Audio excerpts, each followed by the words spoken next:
Good afternoon, everyone. I'm Dr. Diksha Gupta, Director Global Strategy at the American Chemical Society. A very warm welcome to everyone at the Global Scientific Conference, which is jointly organized by IIT Bombay, American Chemical Society, and presented by ACS International India. We are deeply honored to have with us an extraordinary gathering of scientists, innovators, educators, policymakers, and students, who all united by a shared purpose of advancing science.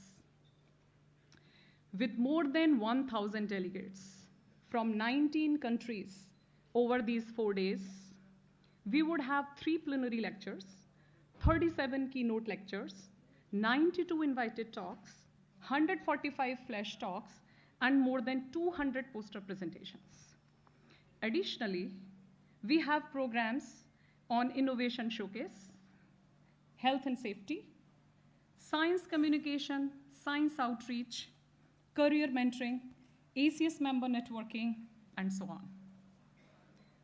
I would like to express my sincere gratitude for our partners, collaborators, especially mentioning Niti Aayog, Department of Science and Technology, National Council for Science, Technology, and Communication, Indian National Science Academy, its Center for Science, Technology, and Innovation Policy, Kotak School of Sustainability, IIT Kanpur, Society for Innovation and Entrepreneurship at IIT Bombay, 42 VC, our dedicated volunteers, ACS staff from Washington and India. With that, now I would like to invite our distinguished guest to the stage. As I call your name, may I request you to kindly come to the stage and take your seat. Professor Shekhar Mande, renowned structural biologist and former Director General, CSIR India.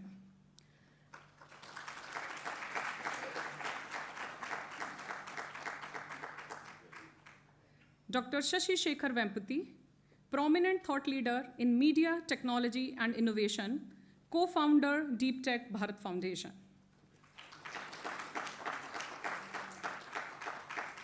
Dr. Geeta Vani Raisam, Director, NISPER, an eminent scientist and a mentor contributing extensively to science leadership in India. Dr. Anju Gupta, partner at Ivy Cap Ventures and heads up the global IIT-IIM alumni-based startup engagement initiatives of Ivy Cap Ventures. Professor Milind Atre, Deputy Director, IIT Bombay, an authority in cryogenics and applied technologies. Professor Ravi Gudi, Deputy Director, IIT Bombay, and a leading expert in the field of chemical engineering.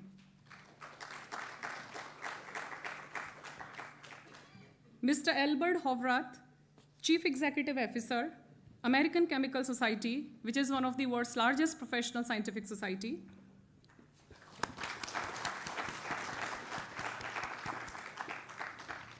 Professor Ruchi Anand, Head Department of Chemistry, an accomplished scientist at IIT Bombay.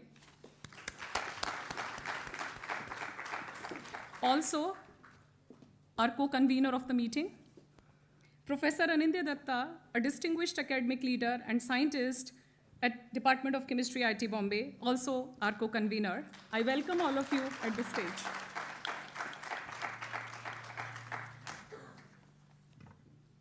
As per our tradition, we will begin with a symbolic ceremony to mark our collective commitment.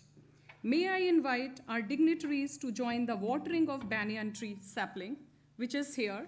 And may I request Dr. Mande and Dr. Vempati, Dr. Geeta Vani, and Dr. Anju Gupta, joined by other hosts and partners, to start the watering of the banyan tree.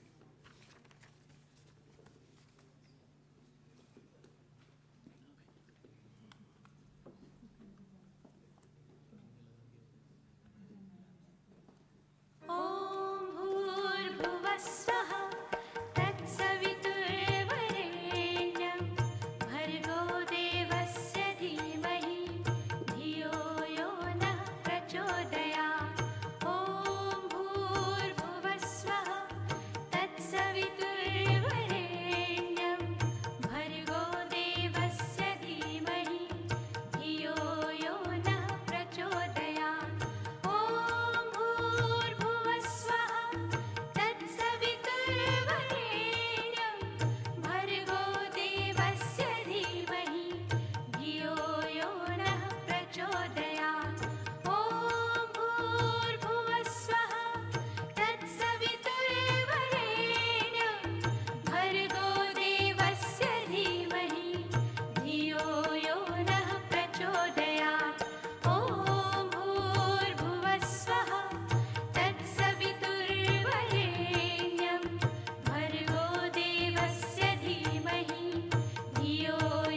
The banyan tree is a symbol of resilience, interconnectedness, and enduring growth. Values that reflect in the spirit of this conference and the timeless power of science to connect and nurture societies. With that, we move to the segment for further welcome by our host, and I start that with Professor Ruchi Anand, who will welcome us on behalf of Department of Chemistry. Hello, everyone, and welcome to IIT Bombay again. And on behalf of the Department of Chemistry, I welcome you all. And I would like to say that our department is a very varied department, and I know you're very involved with the conference, but if you get time, it's right down the hall, although we have not given much time, but right down the infinity corridor when you enter. And if people want to meet more faculty and look at our facilities, you're most welcome. I hope that you have a good time. And I would also like to say our department is especially very much close to ACS. We have 3 associate editors from ACS, Biochemistry, Journal of Medicinal Chemistry, and Journal of Organic Chemistry. So we are working very closely with ACS all the time. So we are very happy to partner with ACS for this event. And I would say again to all of you, have a good time. And if you have any problems, you can see the yellow T-shirts. I would say all the volunteers, you can always reach out to them. So have a great time at IIT Bombay. Thank you, Professor Anand. Now I invite our co-convener, Professor Anindya Ditta, for sharing brief words.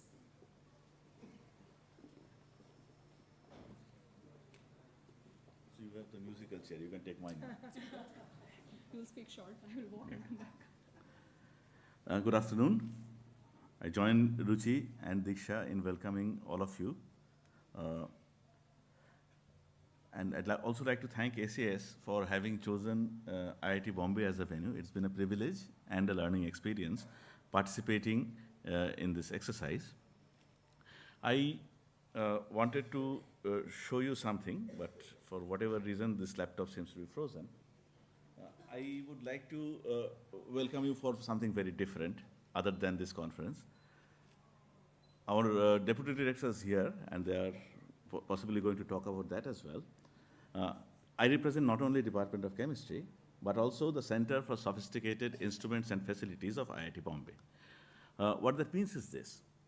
Thanks to very generous funding, especially from the Institute of Eminence Grant of Government of India, IIT Bombay has been able to set up central facilities, central instrumentation facilities that are available not only for the use of people in the institute, but also for academia and industry partners across the country and beyond. The center that coordinates this activity is called the Center for Sophisticated Instruments and Facilities. What I wanted to show you, but looks like I cannot, is how to access us.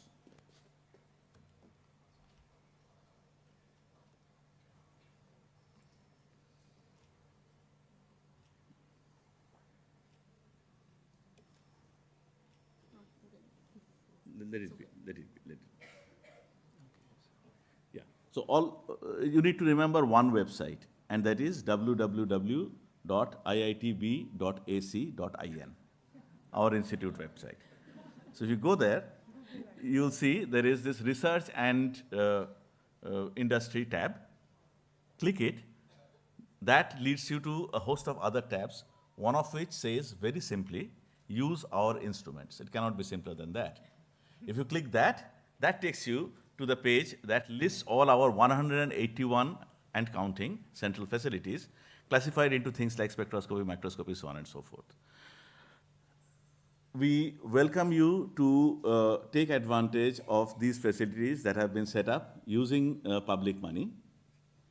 And we are happy to share our resources. IIT Bombay has a very rich tradition. Our CSIF, our SIF started way back in 1976. So what I'd like to assure everybody, especially from the country, that our facilities are available for all to use. We are more than happy if you do so. We have a stall right there outside. please visit us and we'll help you with further details. Thank you very much and welcome once again.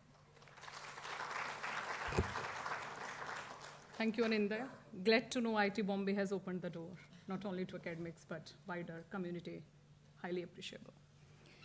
Now I have a pleasure to invite Professor Ravi Gudi, who is Deputy Director IITB, for his brief remarks.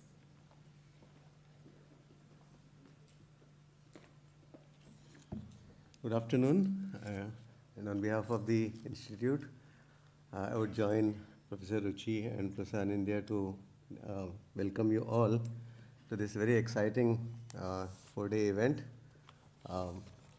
It's really a pleasure to see all of you. In particular, I think representations from overseas, our distinguished invitees, faculty, corporates, students, most importantly. I think it's really a pleasure to have all of you. As was mentioned, this conference features several exciting themes across healthcare, biomaterials, nanomedicine, drug delivery, bioimaging and sensing, chemical biology, organic and medicinal chemistry, protein and bioconjugates, and several others. But what's particularly more important for the students is also that it features several professional development programs such as the ACS Ignite, which is a very, very useful program to attend, career counseling. One of the important aspects of what we do in science and technology is effective communications. How do you engage with communication, the communications in science, engaging the society in science, and several sustainability related themes. We did one right now, just now with the banyan tree, but the greenhouse gas workshops, LCA, and so on. So I think this is going to be a very exciting conference, as we all, being scientists, are driven by the spirit of inquiry. As we go towards getting the joys of discovery, we also are very keen to take these discoveries towards inventions, innovations, and creating useful, impactful products for the society. As we do this, I think conferences such as these really bring all of us together in terms of being able to network, understand each other, and see the complementary role that all of us can play, academics, corporate, societies such as ACS, and so on. I think it's very important to be able to do this. And increasingly, as we are challenged with very complex societal problems across, but particularly in the areas of science, it's important to realize that no problem comes with a discipline-specific tag. You can have a problem that's constituted by several disciplines, and so outlook increasingly has changed over the last decade and a half towards multidisciplinary approach, interdisciplinary approach, and convergence research. Now, I've already used 3 complex kind of phrases: multidisciplinary, interdisciplinary, and convergence research. But to explain to you very simply, let me take you to a very interesting snack that we have called samosa. As you all know, the samosa has a very delicious filling. It also has a very nice cover. If you look at the filling, it's basically something that we call as multidisciplinary research, because it has a concoction of so many things. The cover, when it goes through, it constitutes interdisciplinary research. And then when you dunk this samosa or any other equivalent sweet samosa into either a soup or maybe rabdi, that becomes convergence research. So basically what it tells you is that you are bringing together different understandings of science, facets of science together into, and the more tightly you mesh them, the better it is in terms of able to develop a sustainable and robust solution to address your problems. So I would urge that all of you do have that outlook as you look at various aspects of problem solving. At IIT Bombay specifically, I think I would like to highlight, maybe I'll request Professor Atre, he will do that. But I would like to summarize in terms of the ecosystem that there is several nice initiatives that we have taken. But amongst all of those, the most important one is communication, which is also an important theme of engagement and communication, which is an important theme here, which is basically understanding the problem, understanding the solution. How to solve is what we all do. We are very good at that in academics, but what to solve right? Is that going after the right problem and being able to develop an effective solution strategy is something that's very important and is evolved through effective communications. In closing, I'm sure that the conference over these 4 days will spur a lot of interactions amongst all of you. I would say that faculty, corporates, distinguished invitees, students, certainly this will inspire a lot of networking and interactions. I would like to extend our sincere thanks to all of the distinguished invitees on the dais as well as in the audience. I think your presence, your thoughts will certainly spur and inspire the audience, especially the young students. And also finally, thanks also to the co-sponsor ACS for putting up such an impressive display. As you enter the hall, the kind of display that you see there and the kind of different activities in co-partnering with IIT Bombay, co-sponsoring this event, we are deeply grateful. Thank you very much, and I wish all of you very stimulating 4-day interactions here at IIT Bombay. Welcome again.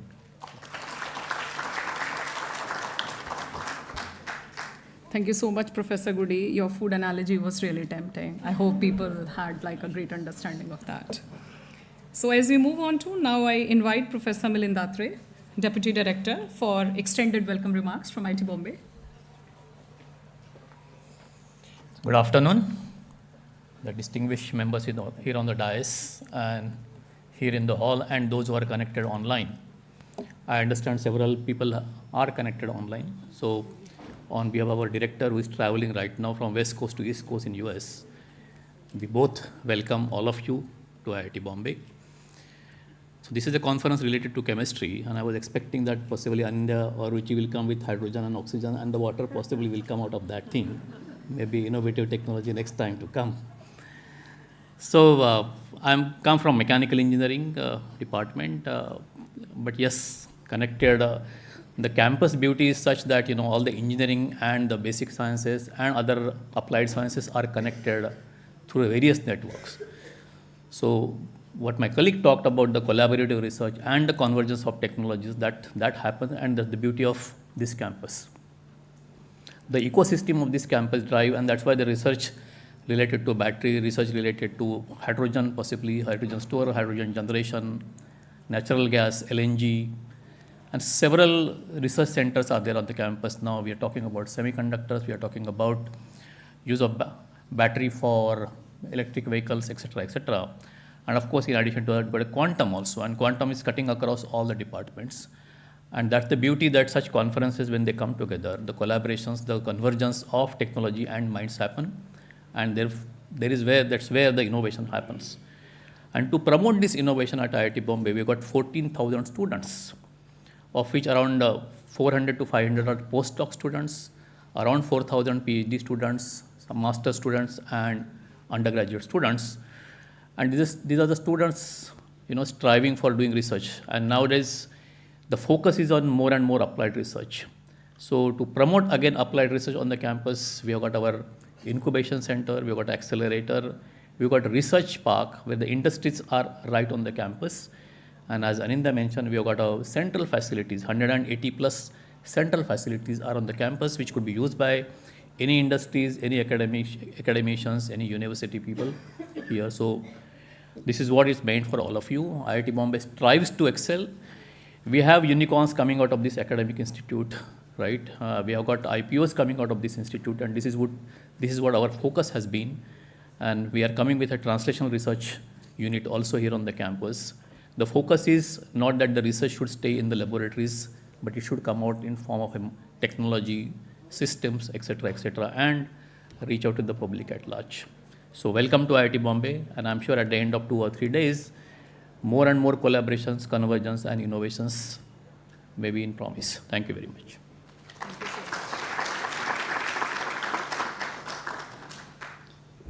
Thank you so much, Professor Atre, for sharing the amazing scale. I did not know it's 14,000 now in IIT Bombay. I had like old data, and 400 is really impressive postdoc number. I think one of the largest we have, at least I know, in a community.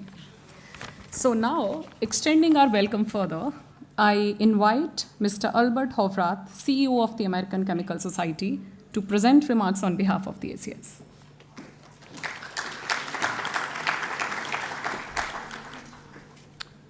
Good afternoon. and on behalf of my 2,200 ACS colleagues around the world, I would like to welcome you to the Global Science Conference. I'd like to thank our hosts and collaborators, IIT Bombay, for your partnership in making this meeting a reality. What a wonderful venue we will have the privilege to enjoy over the next 4 days. You know, ACS was founded in 1876, and so we will celebrate our 150th anniversary in just a few months. But in all of that time, we have never held one of our signature scientific meetings outside of the United States until now. We are incredibly excited and proud to be part of this milestone in our long history, and we prove that you can teach an old dog new tricks. We will learn from eminent scholars from India and across the globe. We will hear about the latest developments in a variety of scientific disciplines. You will have the opportunity to build your skills to enable even greater success in your careers. And perhaps most importantly, you will create relationships that will help you build your professional network that will propel you to the next phase of your career journey. Along the way, I hope that you'll learn more about ACS. We provide programs like this one and many others that will benefit you from your first days at university through a long and rewarding scientific pursuits. Explore our publications, both in terms of science as well as providing a platform for publishing your own work. Utilize the tools that we provide to propel your research, such as SciFinder. My goal is that every scientist around the world will have some connection or some relationship to ACS. We exist for a single purpose, and that is to support you. So please take advantage. Our mission at ACS is to advance scientific knowledge, empower a global community, and champion scientific integrity. One of the most striking changes we've seen at ACS in the last 25 years is how global we've become. 25% of our membership live outside of the US in 146 different countries. A quarter of our workforce is outside of the US, with the largest single concentration being here in India. We have 27 international science chapters which have been formed through the initiative of members in those locations. Chemistry is not a local activity. It's a global enterprise. It knows no borders. And our goal is to help foster a strong, vibrant chemistry enterprise across the world, working in collaboration with others who share our mission and values. Science has been a key to growth and prosperity across the globe, but we have many more challenges to face, and it's critical that science be at the center of how we approach those solutions. Science isn't studied for its own sake, but we study science to make our lives richer, fuller, healthier, and our planet more sustainable. This is embodied in our commitment at ACS to improve all lives through the transforming power of chemistry. I would like to thank everyone who has worked very hard to organize an amazing event over these 4 days. Thank you to our speakers and participants, some of whom have traveled a significant distance to join us. And my thanks to you for participating in this conference. You know, when you throw a party, you hope people will show up, and thank you for showing up.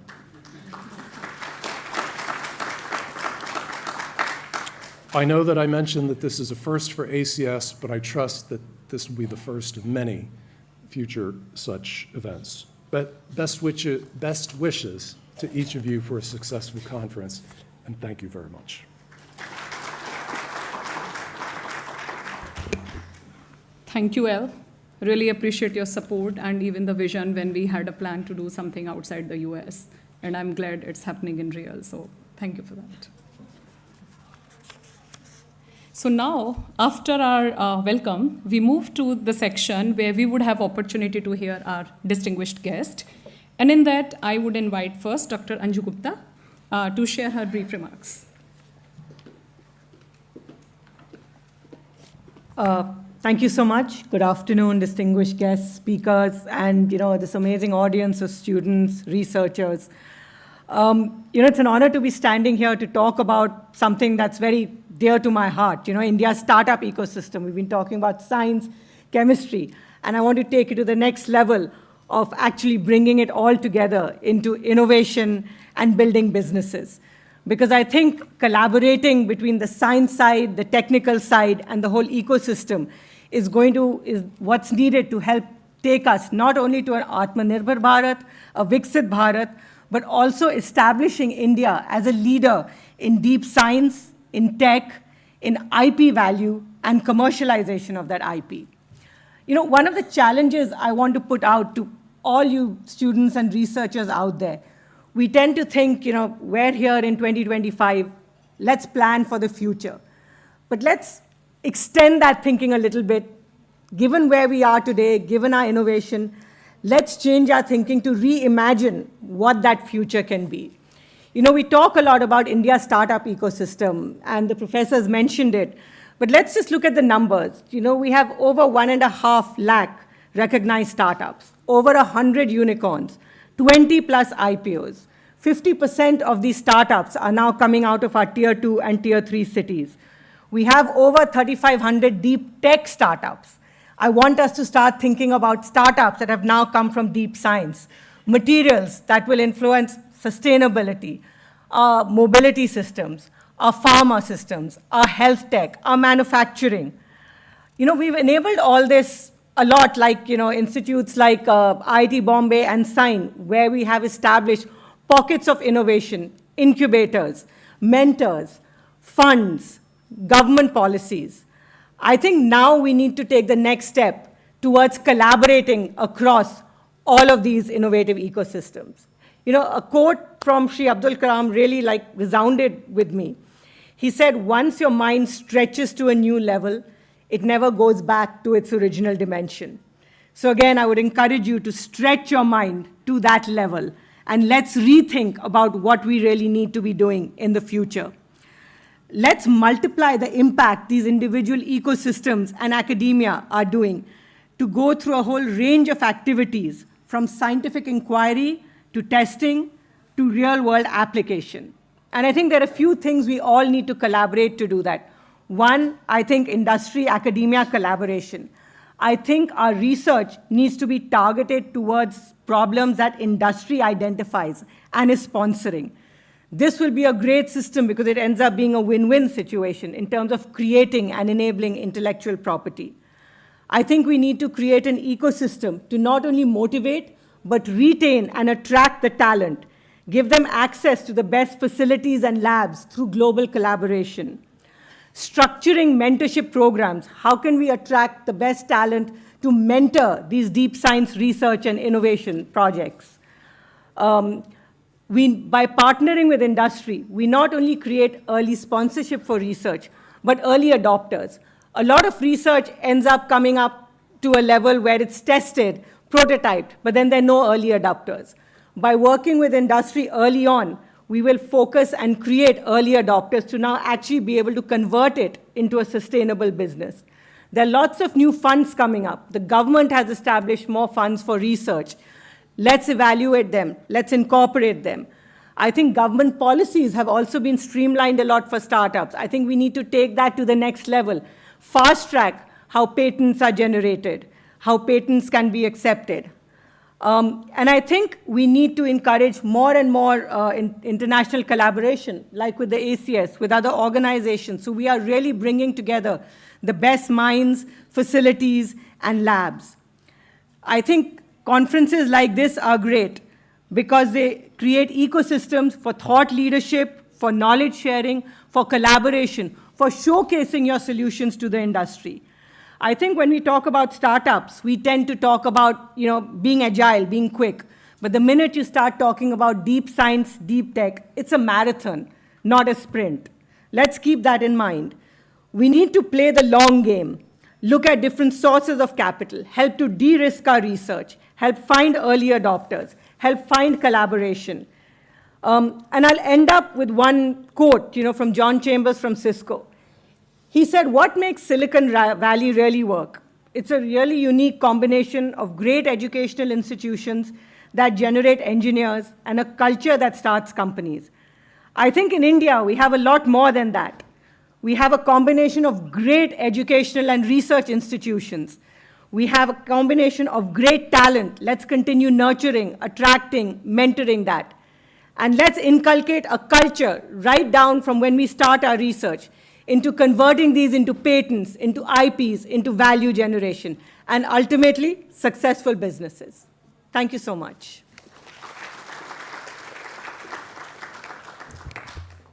Thank you, Dr. Gupta, for very inspiring and comprehensive view of what has been and what can be done. I think that's truly necessary. India definitely has been one of the most vibrant hotspots, if you really see how the translation and hotspot is, and the startups are happening here. Thank you so much. Now, moving to our next distinguished guest, I invite Dr. Raisam to share her brief remarks.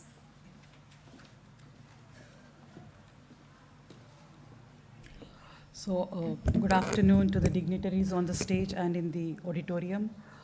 It's my honor and privilege that I've been invited to this conference, and I'm really impressed at the title. It calls Global Scientific Conference, and I think we are all included because I am not a chemist and I've been invited to this conference, and I think that's the beauty of science, that there are no boundaries. Like my previous speakers talked about interdisciplinary, cross-disciplinary, convergence, and I think like it is the humans who makes these boundaries, because science has no boundaries. And I think that's truly reflected in this symposium or this conference. And I must really admire Dr. Diksha and all the organizers of ACS. This conference is just not about science, but about the scientific ecosystem. I think very often we forget the whole ecosystem of science, and when you talk of research, it's only about publications and papers and the high impact research, which I am not saying is not important, and that is the main business we are here for.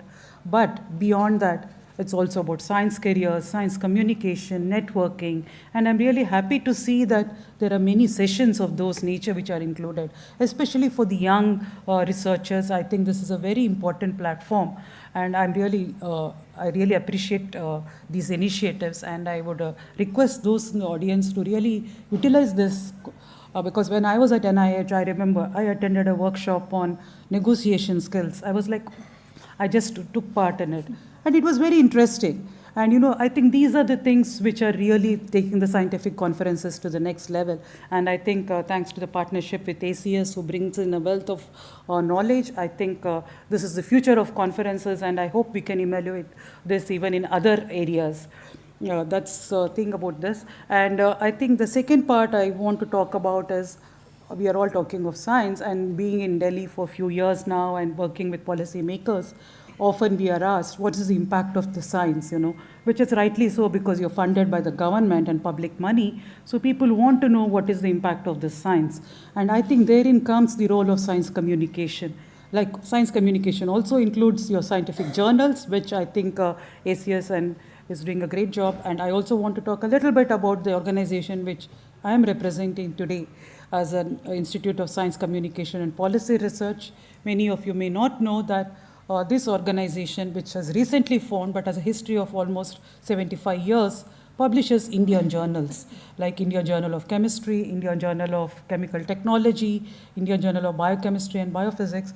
So India does have its own journals also. And I use this platform to appeal to the young and to the youth to contribute, be by reviewers, being peer reviews, by being part of the editorial board, and contributing to these journals as well. And these are not mutually exclusive. I think the world is a big place. We can work with ACS, we can publish everywhere, including Indian journals. So I would really use this platform that, we need to see more and more participation from our youth towards contribution. And it can be in multiple ways, as I talked about. So this institute which I'm talking, and I said why science communication is important. One is the publications, of course, but beyond that also, we need to communicate to the common people. Many times, this is often I have heard, being from CSIR, and earlier also I was working in science communication. Many people say, oh, we did not know CSIR does this. Many people, you're working in the city and there is a wall behind and there is great science going on, but nobody knows what is going on there.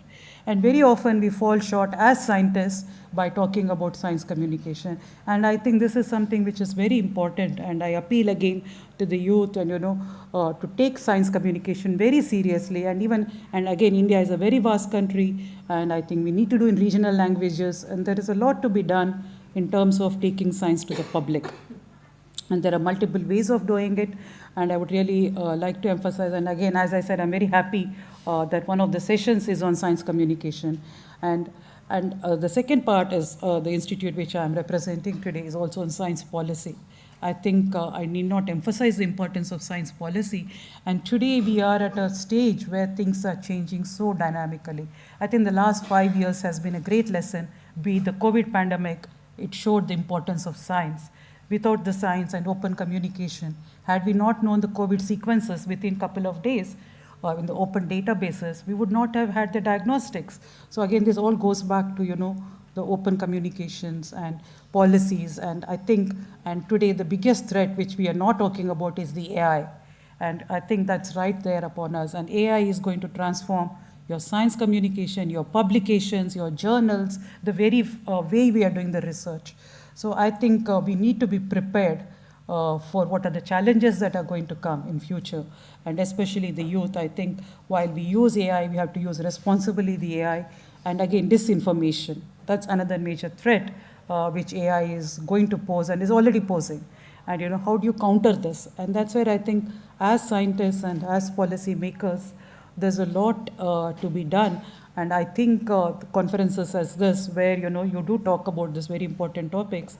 And today morning we had a discussion on sustainability policies. We need to come up with frameworks and policies. And AI is again a burning issue. How do we address this as a scientific community? We cannot shy away from it. We have to utilize it. There's no way of saying that we will not adopt AI. But then when you adopt it, how do you overcome the challenges? I think there are no answers because this is still a developing field.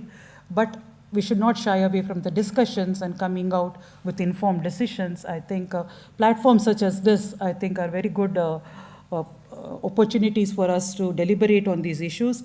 I really wish I could stay for more time and enjoy the conference. But again, thank you, organizers, for making me a part of this wonderful seminar, and thank you.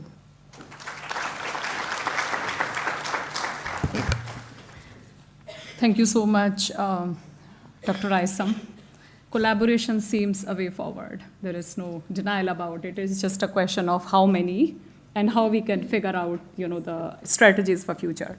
Since you picked up AI, I could not have a more apt speaker to talk about AI, technology, and anything that interface that. So we had a very special speaker today, Dr. Shashi Shekhar Vempati, who is the founder of Bharat AI Foundation, and had been the former CEO of Prasar Bharati.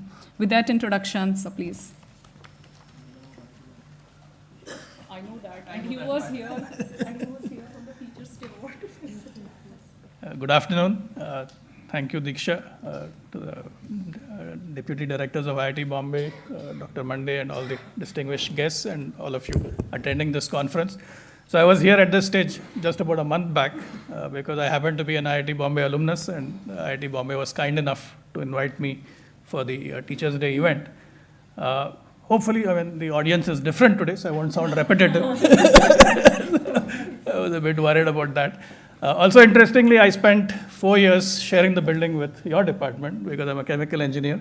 But I will stay away from both chemistry and chemical engineering because I strayed away from this discipline for most of my professional journey, which I think Dr. Goody's metaphor is very apt. So I ended up being a samosa, doing all sorts of convergent things over the the last 2 decades.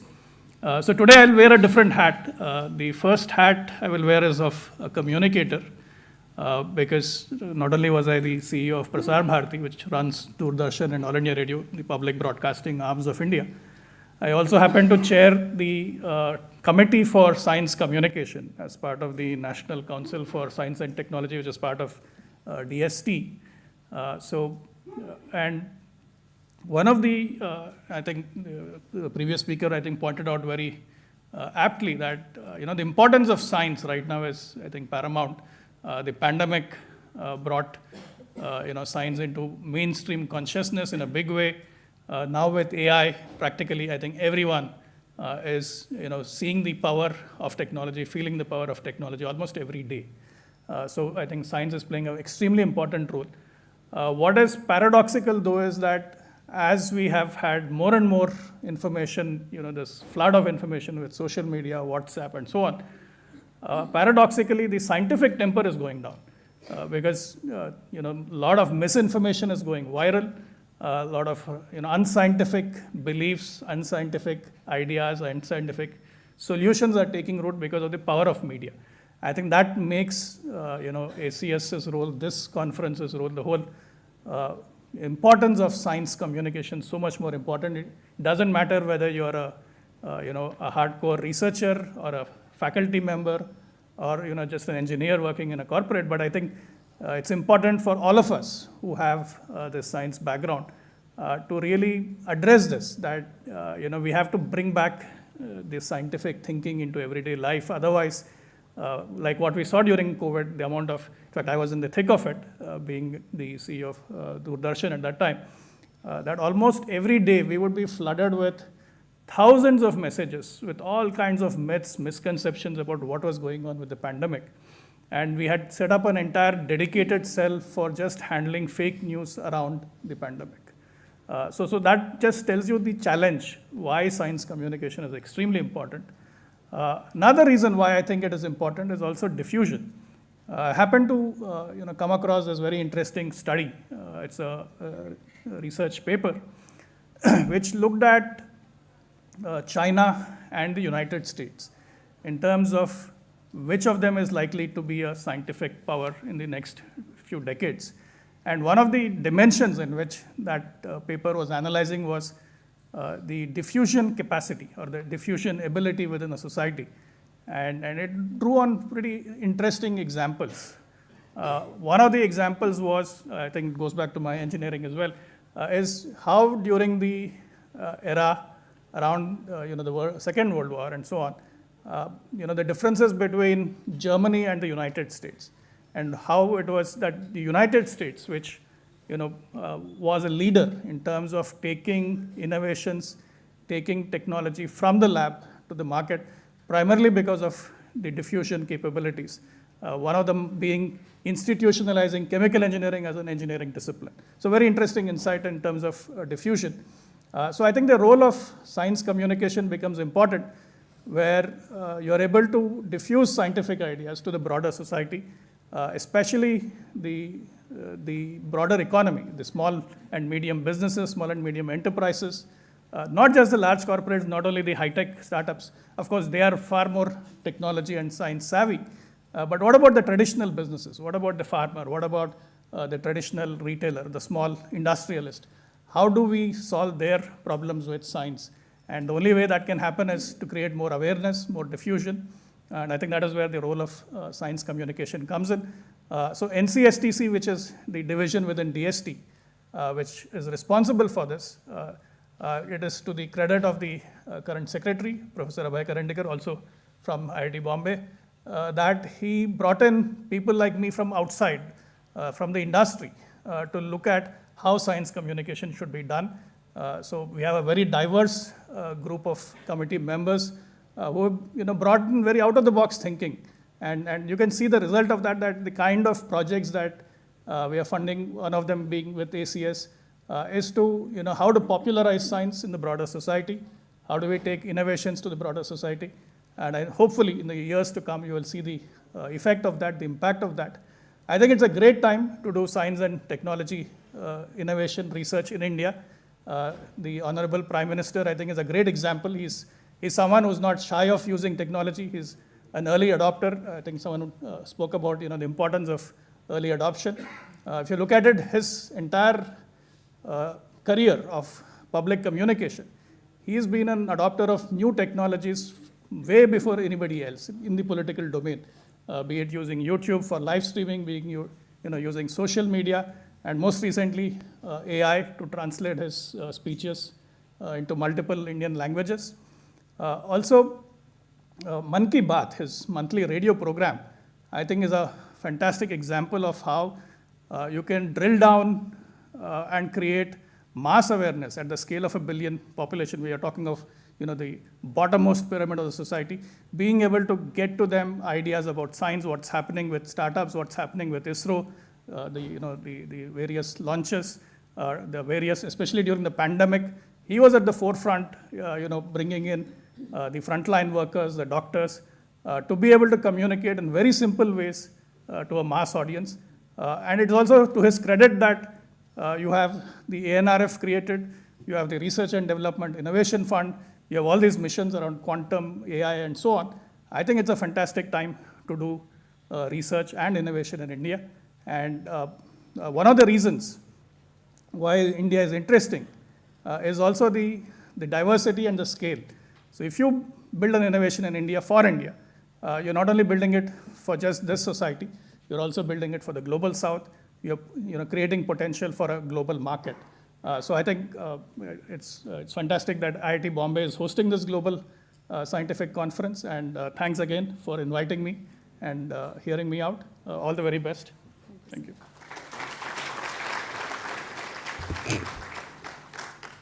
Thank you so much, Dr. Vempati, for very inspiring, encouraging words. And no doubt we all agree we are in the best time of science and technology in India, for sure. So future is bright.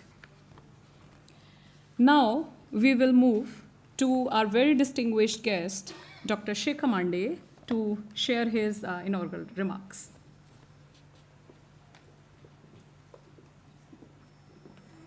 Thank you, Diksha.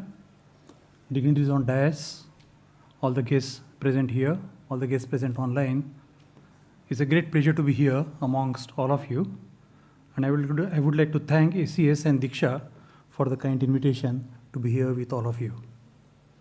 Firstly, I am also an honorary professor at IIT Bombay, and therefore it's my duty to welcome all of you to the beautiful campus of IIT Bombay.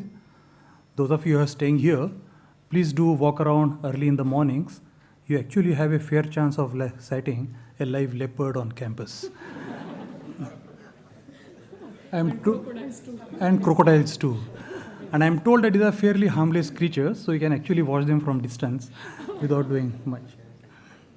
Secondly, my good friend Ashutosh Sharma, who was supposed to be here at today's function, so I'm also talking on his behalf and myself. Ashutosh injured himself a day before yesterday in some freak accident, but I spoke to him yesterday and he was in his usual spirits. Those of you know who Ashutosh, he cannot stop telling PJs all the time. And yesterday he was already talking of Monday jokes. So he's in good shape, so there's nothing to worry about him. But unfortunately, he's kind of indisposed to have come here. Thirdly, I would like to compliment ACS for something which is very unusual, and we don't realize it very often.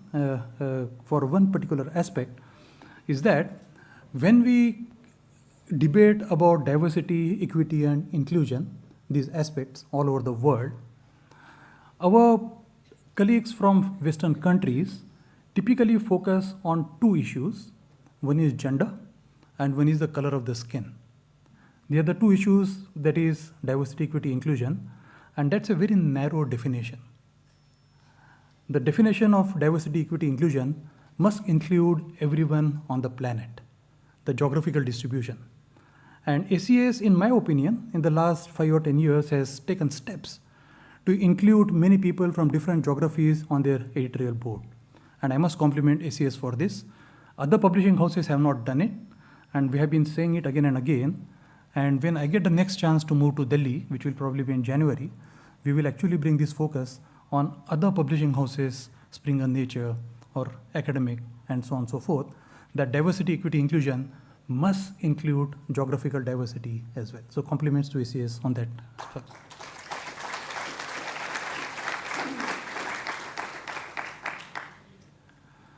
Today's conference is about chemistry and health. And as luck would have it, some of the speakers mentioned earlier that chemistry occupies a very central space in all of natural sciences.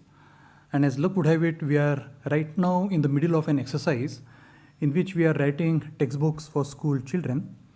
And the chemistry's textbook for 11th class opens up with the first chapter, which is titled Chemistry, the Central Science. And I had very difficulty to accept that, because as the coordinator of all the sciences, I said that even physics and mathematics are saying the same thing.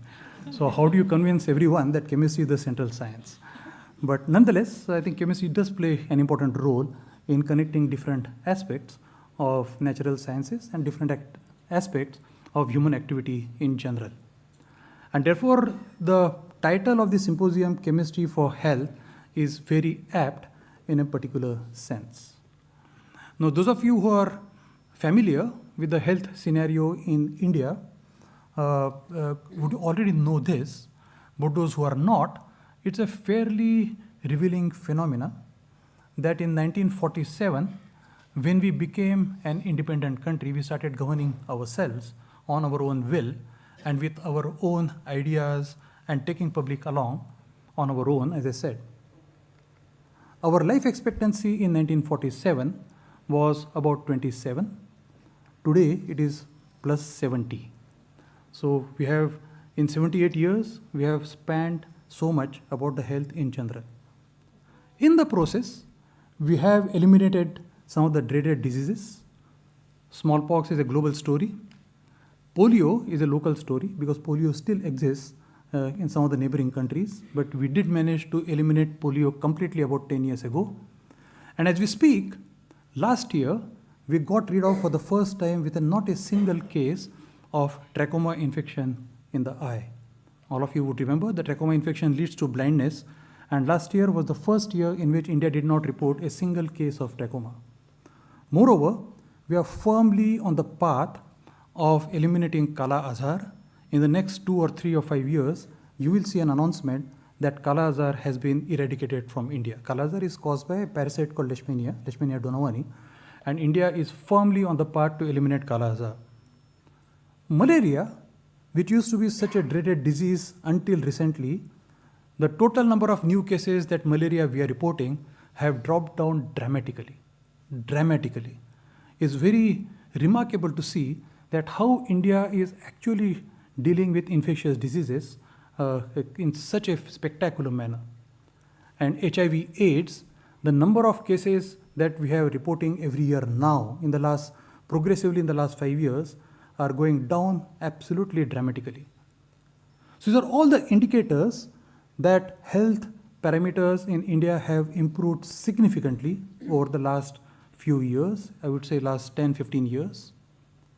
And more than that, if you look at the poverty index, people who live in extreme poverty, in the last 15 years, according to the United Nations statistics, India lifted 415 million people out of abject poverty. So the World Poverty Index, 415 million people. Those who do not have food to eat 2 times a day, those who are living everywhere here and there, they do not have any shelter. 415 million people is very close to the population of entire Western Europe, is very close to the population of entire US. So this is the kind of thing that India is actually making progress as we pass on. So we are passing through some extraordinary times in our lifetime on today's date. And all of this would not have been possible without the appropriate application of science and technology in general, right? And in that sense, I would also be happy to state here that in the 1970s, India's constitution integrated science and technology into the constitution, saying that scientific spirit is part of our constitutional right. Right? It's a unique country which in its constitution says that scientific temper is a must in every Indian. And that is showing up in the last 15 years or so in all the parameters that I mentioned. But when we talk of health, there is another aspect that we should worry about, is that the incidence of communicable, non-communicable diseases, the non-communicable diseases such as diabetes, such as obesity, such as hypertension, the non-communicable diseases are on the rise as anywhere else in the world, and it's also because the communicable diseases have gone down. And India soon is becoming the capital of diseases such as type 2 diabetes. But what is causing that? What is the fundamental thing that has changed that is making India capital of non-communicable diseases? When we talk of health in general, all the fundamental parameters that we know of today, for example, if someone says that we are likely to be diabetic, what are the parameters that you look at? You look at the fasting blood glucose, which should be, if it is more than 125, then you say you are likely to be diabetic. The glycated hemoglobin, HbA1c, if the levels are above 6.5, you say that you are likely to be diabetic. Where have these parameters come from? There is no systematic study that has ever been done in India of people who are likely to be diabetic and people who are likely to be normal, and what are the levels of these parameters. And in fact, even diseases such as cancer, what kind of mutations, what kind of variations in the genome that are driving these diseases in India is all based on information derived from the Western countries on today's date. So when I was in Delhi about 4 years ago, we had a chance to initiate a pan-India program, what we call as Phenome India. That program has taken off extremely well, where we are spanning about 10,000 individuals all across the country. And periodically, every year, we are monitoring about 250 health parameters of them. Their eating habits and all the parameters related to their health, lungs, kidney, liver, and so on and so forth. And the early results are extremely exciting. That what is causing actually, or what are drivers of major diseases in India. You will soon start seeing this in publications. But what I want to share here is that we are now at a stage for defining health parameters also for average Indian. And I hope that would be a transformative exercise, because in future, our health parameters must decide the course in which we want to intervene and improve health of a general Indian in that particular respect. So in that sense, this particular conference also is very topical. The topic that it is covering is extremely important, and I do hope that you will have deliberations on all these in the coming 3 or 4 days. Wish you all the very best. Thank you.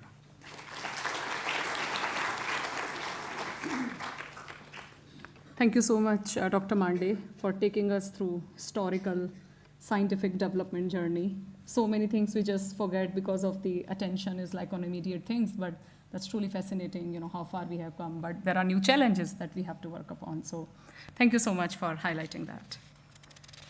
Now we move on to the segment where we'll express our respect and gratitude for our guest here. So we get into the felicitation part of the inauguration. I would like to invite now our volunteers to be ready. I will request Al Hovrath and Professor Ravi Gudi to felicitate our guest, Dr. Mande.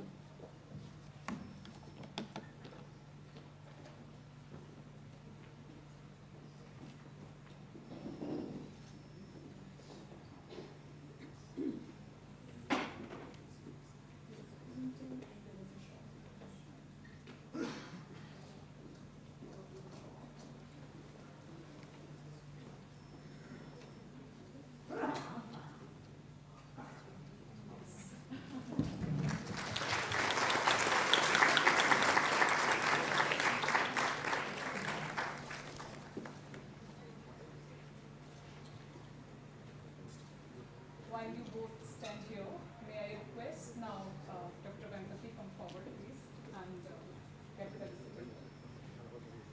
Sure.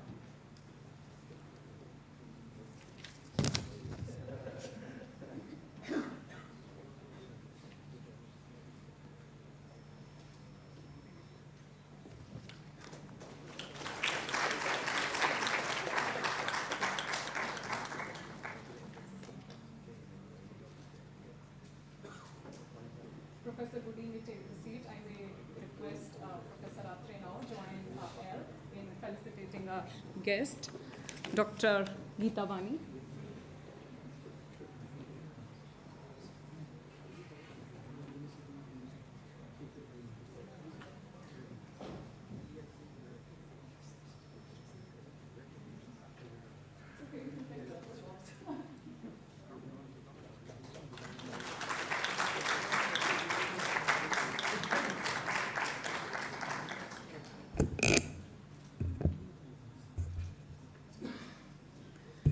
to Dr. Anju Gupta, please.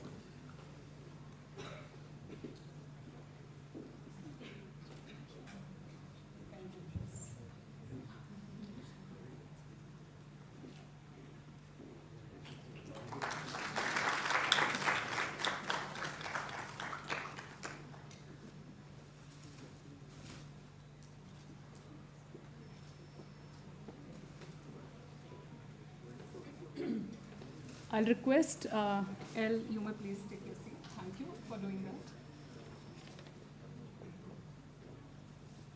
Now I invite Professor Anindya Datta and Professor Ruchi Anand to say thank you to L for coming here.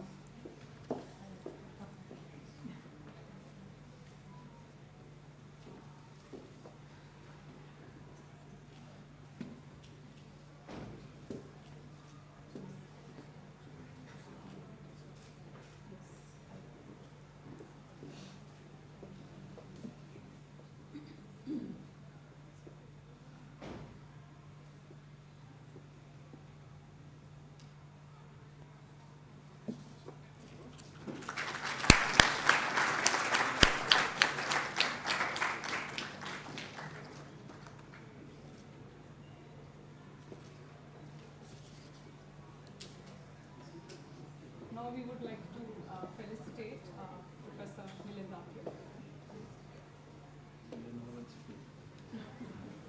Our collaborator. Thank you for being a great partner.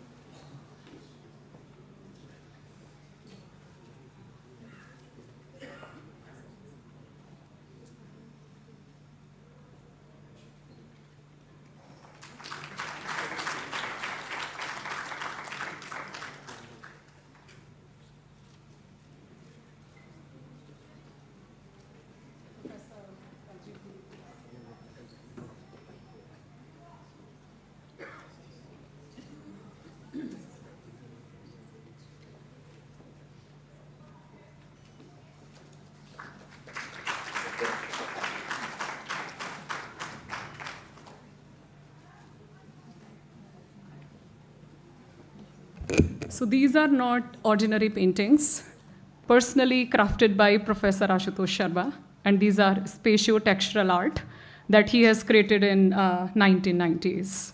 So a token of appreciation from his side, since he is not here.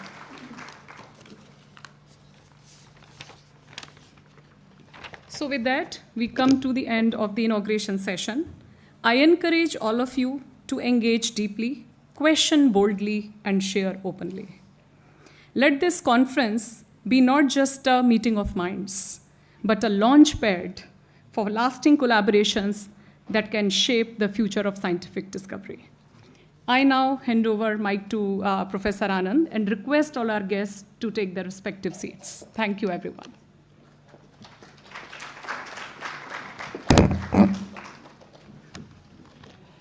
So with a lot of discussion about chemistry and health, we actually will start our first scientific session with chemistry and health, and we'll have it focused on neuroscience.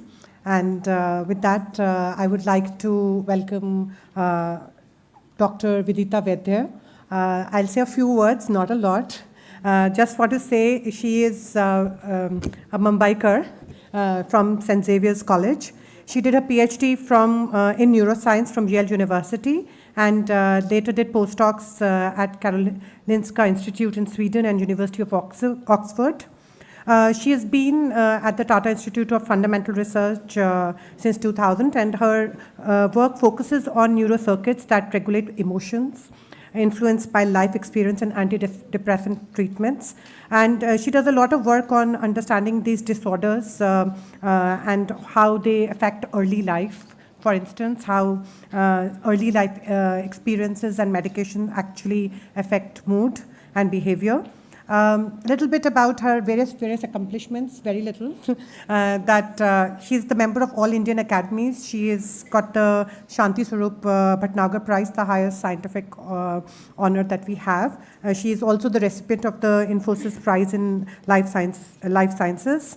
With that, I will hand over to Vidita, but I want to say that my first interaction happened with her through a women's program called Vigyan Jyoti by DST. And Vidita immediately agreed and gave like a fantastic lecture to all the young girls. So, you know, welcome here. Welcome to this lecture.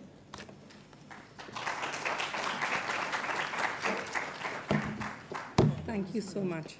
I just probably should plug this in.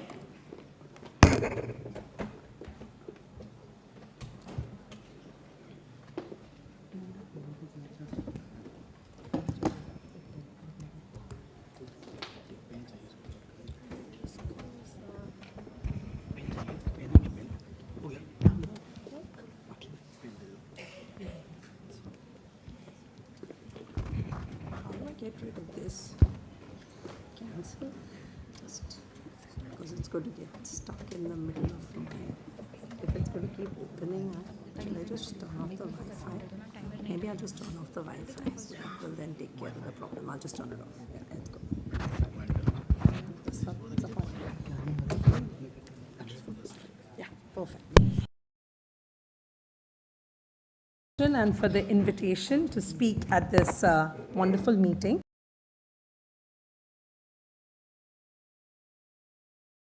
Scientific conference, so as a neuroscientist, I don't feel out of place being the opening batsman for a chemistry conference because it says global scientific, a neuropharmacologist can fit right in.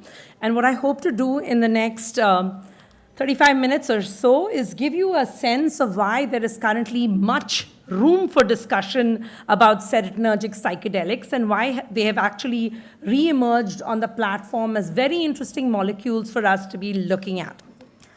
So let me do a little post-lunch, post-prandial exercise to determine that you all are actually awake and with me through this talk.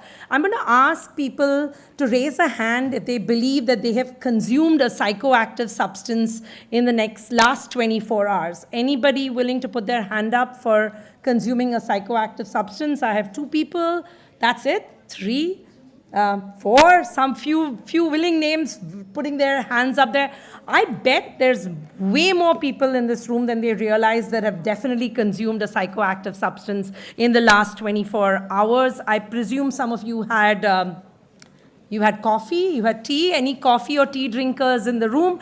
Hands go up. So you've obviously consumed a psychoactive substance. Any Bengalis